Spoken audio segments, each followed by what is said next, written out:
Just about everywhere you click online, you'll find the word subscribe somewhere on the page.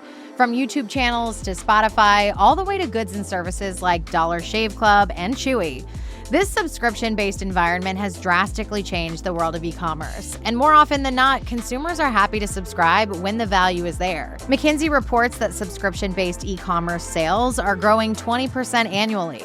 Yet simultaneously, many subscription services struggle to retain customers in this ever-crowded market. Have we reached the peak of subscription-based business models in e-commerce? Let's get into it.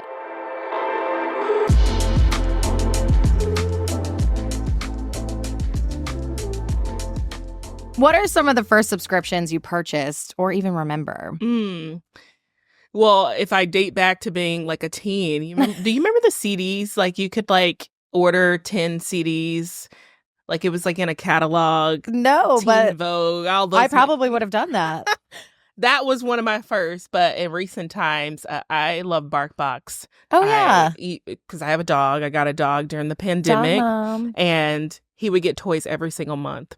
And he loved it. Yeah, treats, toys. But what's so funny is we got a second dog because our dog needed a dog. And we realized how many toys we actually had. It's like the second child. Like they don't need new toys because we already have toys. Yeah. So yeah, I love BarkBox. Recently, we canceled it because, we have way too many toys, but yeah, at some point you have to kind of, analyze how are we doing on the toys? Like, do I still need this? Yeah, do we still need this? But I think that's also there's subscription models that are a necessity to keep things running, and then there's some you just do it for fun, and I love the fun ones too. I feel the BarkBox. I'm on Chewy subscriptions for more of the food. I have 2 cats. Yeah, single cat lady. But I think I love not having to go to the store. It's mailed directly to my door. Yeah, and making it so easy for me to just have what I need. So that's a necessity for me specifically. But I've gotten a couple of other ones. We're going to talk about a few today. We started off in the early days with, Dollar Shave Club, and I know Chewy and Netflix. Yeah. And since then, all of the other startups have followed suit, and it ranges. You can find a subscription for just about anything. And thinking of the Dollar Shave Club was founded in 2011. Sorry, I was going to say 2024. Dollar Shave Club was founded in 2011. The company delivers razors directly to subscribers for a low monthly fee. And in 5 years, it had over 3 million subscribers and was acquired by Unilever for $1 billion, which is amazing. And then, so subscriptions work, but how and are there downsides to them is what we're going to be discussing today. Yeah. I had to put in air filters the other day. I honestly wanted to do it myself because I'm like, if I don't have any help, I need to understand how to do it. But then they have to be replaced every 6 months. And I had to put it in my calendar. But it would be nice if I just had a little subscribe and save type situation going on. So that's one of those necessities that, you don't think about until you're there. And then you're like, oh, I actually need a reminder here. Yeah. And it would be nice if they just showed up at my door. Right, so, exactly. Another thing I do love, obviously we just talked about convenience, but the personalized experiences that come along with subscriptions. So beauty boxes curate kind of based on individual preferences or streaming platforms suggesting content that is tailored to your tastes. I mean, Netflix knows I love a good rom-com. Right. And the fact that people value this model, I mean, Netflix is doing it really well too. It's I don't want to give up my source of entertainment, and I will pay whatever. The prices keep rising, and we keep paying it. So I think it's really about building that lasting customer relationship and making sure for the business you have stable revenue, but also gathering that data to make sure that you can refine your offerings for the people who buy. Do you remember when we posted that TikTok about how Netflix is personalizing your experience versus someone else and it went viral? That's just, I don't even think people are aware of what's happening because when you have really good personalization, that's like a sidebar, it's invisible. You don't even know that it's taking place. Yeah. Just know it's there. Yeah. That's a great opportunity for subscription boxes as well. And we talked about the upsides and of subscription models, but I think it's also important to talk about the not so great things about subscription boxes. Right. One is the high cancellation rates. And as a business, when you have a subscription, you're banking on that revenue always being there. People are oh, they're going to continue to buy, but there's also a churn rate, and that's something to also be cognizant of. And there are things that businesses can do to kind of counteract those things, like the discounting. We're going to talk about that a little bit later, but like the retention and efforts around that. Consumers are enticed by the initial promise of a subscription. Mhm. We all love it. Like, oh yeah, I can get 2 pairs of leggings every month for the rest of my life. Yes. Sign me up. But if the product or service doesn't meet their needs or their expectations, they quickly cancel.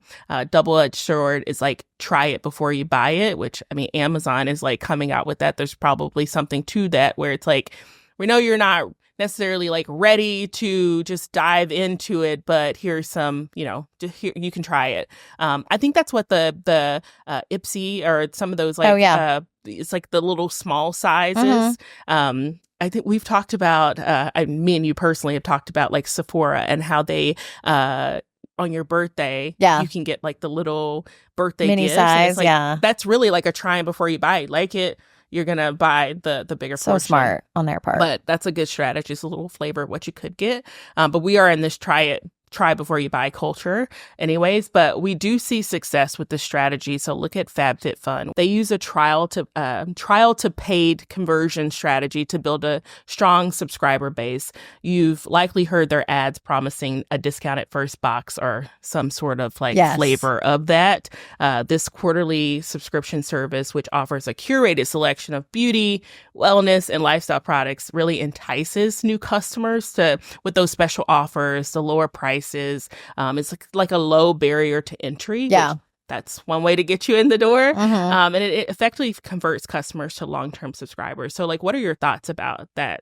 I mean, I fall for it every time. Yeah. Like, if there's an influencer code that gets me in at a cheaper price right off the bat, I'm going to give it a try because it's cheaper. I think HelloFresh gave me a reward. Oh, they do. And like, they do. Maybe you get a free box to free box right off the bat, and I'll then you keep pay. going. Yeah, you keep it going. Like I think companies who are confident in their product are willing to give a discount for that first month because they're like, once you get it, you'll be happy to pay full price. But it could go the other way, which is also the dangerous downside too. It's just like, was it good enough? Yeah. Did we hit the mark? And the brands who do get those long-term customers. And I think it's hard to meet customers' expectations when you have such a variety in your box or in, like things like that. Some of them are going to be hits, some of them are going to be misses. But I do think it's a smart way to like get people introduced to new products. Yeah. And it also helps the brands that make the products too. For a box like that where you're like throwing in a Glossier item or a Moroccan oil item and whatever the case might be, an outfit, a Tory Burch thing, you just never know. But I do think, so this is unpopular opinion maybe, but there is some, just from like a user experience perspective, like this, like the way you view a subscription, I think there's like price perception. So like, for example, if you had a subscription box and it's like less than $10, you probably can set that and forget it. And you continue to get it, and there's no point in you're like, it's only $10. I bet there's a lot of that happening too. And like depending on the price, there might be some setting and forgetting. And so like as a business, you're like banking on that revenue because people are like, oh, it's only $10. I'm just continuing to do it. I've seen so many trends about that. It's like you need to go through the things that like you're like actively subscribed to and assess if you still need it. Because you will forget. Consumers, I mean, like if you're not penny pinching, you'll forget. Yeah. I think I saw a TikTok video that was like, things that will always forever inconvenience me is always finding out what that $4.99 Apple charge is. Like, oh, I don't have time to go see what this is about. about. Yeah, exactly. I'll look through and I'm like, what is this for? But there is actually an app, like Plug City here, but I use an app that like literally will go cancel your bills or like subscriptions like, for you. Intrusive. Well, they're literally like they'll show you what you have reoccurring and then you they're don't like, need this anymore. Yeah, but they'll like say, do you want us to cancel it or do you want us to negotiate down your rate? So that could be like cable bills, internet bills, Spotify, whatever. Apparently they have these, this almost like a guarantee that they'll go to bat for you. So you don't have to even talk to the person on the phone, which is just crazy. Yeah. But then you look and when you see all of the things that you're subscribed to, I don't know if that's just me, but it makes me sick. I'm like, What am I doing? I think all the different type of subscriptions are interesting too. I think Kate's one of our writers. I think Kate talked about movies. Like there's like a movie subscription. By the way, Kate, come on over. I'm just kidding. She's terrified. It's like, no.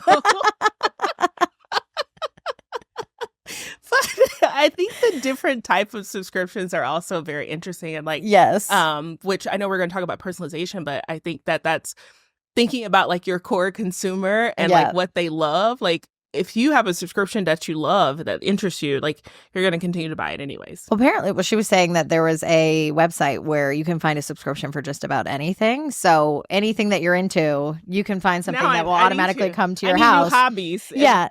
Outside, I mean, spending money is one of them, but like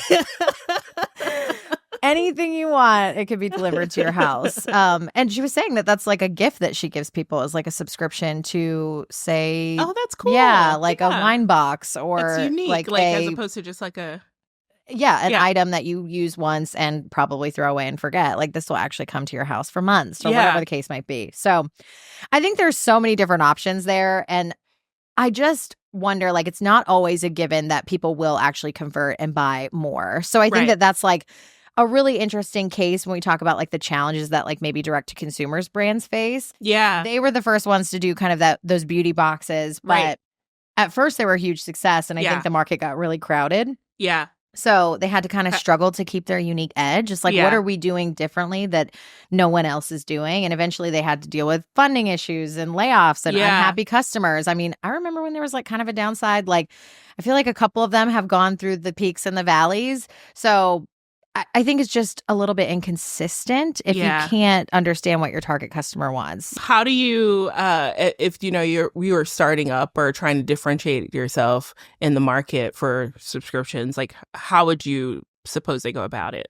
I think strong brand storytelling is essential. Storytelling is everything. It's everything. We talk about this all the time, but you have to differentiate yourself and build a loyal fan base. They don't care about you yet, so how do you get them to care about you? Yeah. So highlighting the missions and the values. We talked about sustainability yesterday, but just kind of whatever's most differentiating about you, whatever unique experience you can offer, craft a narrative that resonates with you, especially if you're targeting millennial women. Like, what do they care about? Right. So using that targeted marketing can really help amplify your story and reach the right audiences. Obviously, social media is a big one, influencer partnerships, email personalization, but attracting people who align with your values. And I think data really helps, and I think that's a pain point because you need that to accomplish you need that it. data. Yeah. What about you? Anything that sticks out to you? I think from just from like a strategy perspective, like your offering is everything. Yep. Both how you get customers in the door with that unique offer, the low barrier to entry, but also along the way, like you need some type of offer, or it doesn't really stick unless it's like a Netflix and you're gonna just continue to invest. The content is just too good to say no. But there's also other like parts of your value prop, like you mentioned, like there's things like, you know, having the personalized experience, letting customers choose their own adventure. So one of the things I like about the Bark Box is like you can choose. There's like all these toys that might come in your box, and you're like waiting, like which one they're gonna give us, and you're like, oh, they gave us a good one this month. So that's always exciting. There's like this little delight and surprise, and customers want to experience that. That's exciting. Also, exclusive products are always good. Like, you know, I think at one point we had Bark Box Plus. Like that's like you get something different. Oh, you're rich. You got money. Also consistent value delivery. Like if you say it's going to be delivered at a certain amount of time, you're going to get this much value from it.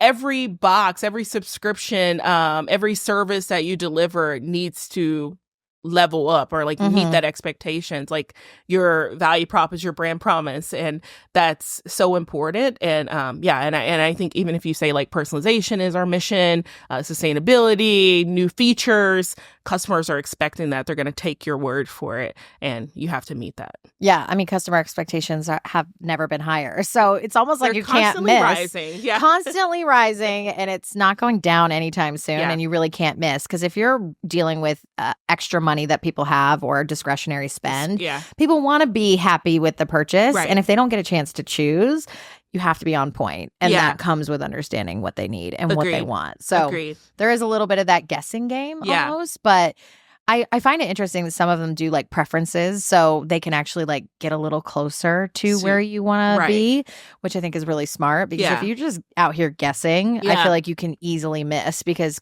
consumers are complicated, and no one likes the same thing 2 months in a row. And everybody might shift. And also, when you really consider delivering high quality products every single time, you get a chance to surprise and delight. And I think in turn, you create a community around the products. So you get people talking about you. You get people taking photos and sharing on their socials. Now with influencer culture, everybody wants to be a help to brands. They're like, hey, I got your BarkBox, sponsor me. You know, like everybody's kind of trying a little bit to be like, but I appreciate the UGC. Thank you. Yes, exactly. I'll take your content and we'll share it on our page. So I think the more creative you get, the more user-generated content you'll get. So as a social manager, I'm always so excited when we get tagged in things, because I'm like, yay, I didn't have to do anything, and I can just reshare this and people are talking about you unprompted.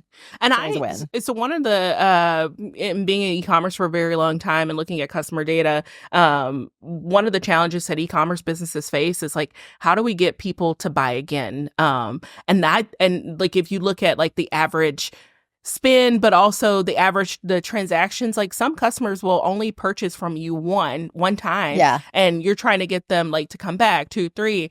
And that's one of the beauties of a subscription model, is that they see the amount of purchases being made to be more than just like an average consumer purchasing on an e-commerce site. So I do want to talk about like, how do you maintain your top level customers, because customer lifetime value is so important. And I think subscription models is a great example of how you can maintain those customers and also increase that customer lifetime value over time. So let's talk about like the pros of subscription. So like the personalization, the predictability, the convenience. What are some of your, main hot takes on that?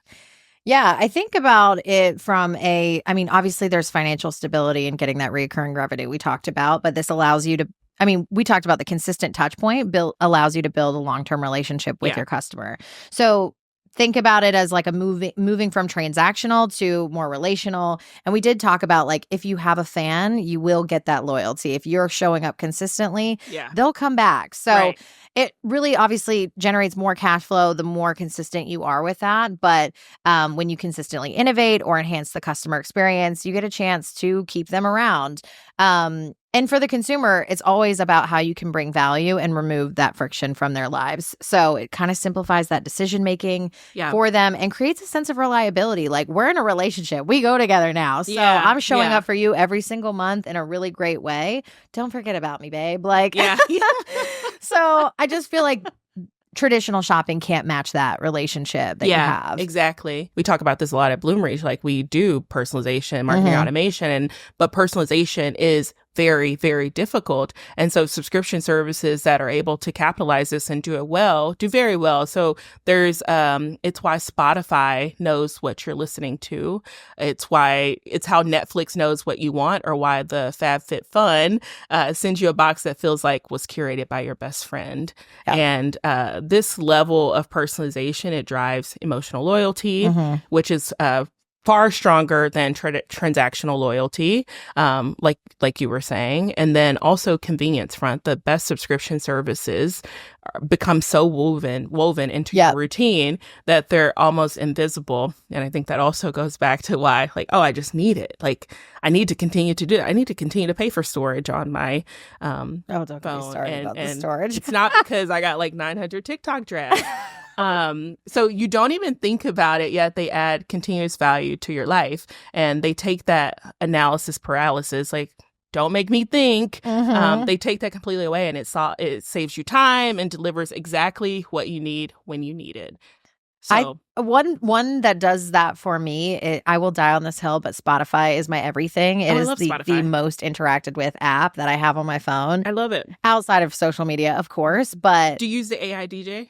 I use the AI DJ. I use the curated playlists for me. They basically I will literally get in fights with people about how it's better than Apple because you got ride or die for both sides. And the AI user interface, the personalization, just it cannot be beat. It's so unmatched. It's and so every good. day, the day list that it gives me, it just matches my mood. I don't want to have to think, and I want you to tell me what I need to be listening to today. So I saw this TikTok video, and someone said that once you reach a certain age, you stop discovering new music. Oh, I hate that. And like I'm at the age where they were like, no, at that age you're set. You're not discovering new music. But I think that's crazy because every time I listen to a Spotify playlist, and especially the AI DJ, he's like, curated. Hey, I'm gonna play you some things that you might like based on your what you've liked in the past. And I'm always discovering new music that I love. I love it. I think that's the coolest part about it. And there's so much AI powering that too. So it's the personalization. They know I like Afro beats in the morning. They know I like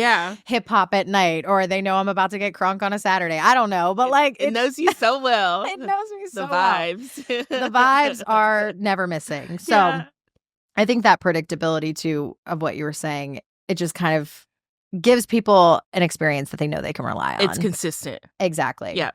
And I think, too, successful brands don't really stop at personalization. They kind of use that layered approach to resonate with customers. Right. It can deliver relevant experiences for even semi-known or anonymous visitors by understanding context and intent. So if I'm searching for Align yoga pants on Lululemon, they might bring up products featuring plus-size models or whatever the case might be. So AI really segments and analyzes browsing patterns and demographics and kind of tailoring your recommendations and your product searches, whether it's premium products for frequent buyers or if you're brand new or if you're a bargain hunter. So I love that the AI is kind of powering those two. Yeah, both like what you see from like what gets recalled in the results that you're looking for, but also prioritizing and ranking those by revenue or like what's converting. It makes sure that you're making the most informed decision. I was going to say too, what are we learning from successful companies? We talked about a few that we really like, but are there anything that is there anything that stands out from these companies that are doing it well? What do you think makes them successful when it comes to subscription boxes? First and foremost, pricing is so important. How you price your service, what the discount is associated with your service, and where your pricing starts is not where it ends. Like it's not like a one price and then forget it. You have to test and learn with anything else, like what's going to be most effective. From a water filter perspective, when I was a part of that business, it was you can get 2 water filters for X amount, or, you can get them like 3 months, 6 months, like there's so much that you can do from a flexibility perspective in terms of price. And that goes back to value too, because customers will tell you what's the most valuable offering by what they actually choose. And that helps from a business perspective. Like you don't want to give too many options, but you want to make sure that like you're optimizing it. The numbers don't lie. Yeah. And churn prevention is so important. It's not just it's more important to retain customers as you're getting new customers. But you need to keep the ones that already like from you in the past. So there's churn prevention strategies are so important. Oftentimes if you try to cancel an order or you try to cancel a subscription, you'll see things like, wait, we'll give your next box for X amount, or we'll take 50-60% off of it. Those are strategies to kind of keep you locked in. And I mean, it's inevitable. You should have a churn prevention strategy. You talked about data. You can't really do subscriptions or e-commerce if you're not looking at data and making data-informed decisions. Even subscription model, like maybe it doesn't work. Maybe it doesn't work for your business. You don't know unless you're looking at the data to tell you. And then flexibility, payment options. Those are always great ways to get customers in and really cater to their needs. So, Roxy, this has been such a fun conversation. I love talking about subscriptions with you today. I want to summarize for the listeners too. So if you're thinking about dipping your toe into the subscription space, it's a great way to add and establish a recurring revenue stream. And if you double down on the data, it makes it sticky for the customer and you can increase customer value overall. If you enjoyed this episode, be sure to let us know on LinkedIn, drop your favorite subscriptions in the comments, and if you're interested in AI and e-commerce news, sign up for the Edge newsletter. It's awesome. Thanks so much for listening, and we'll talk to you soon. Bye. bye.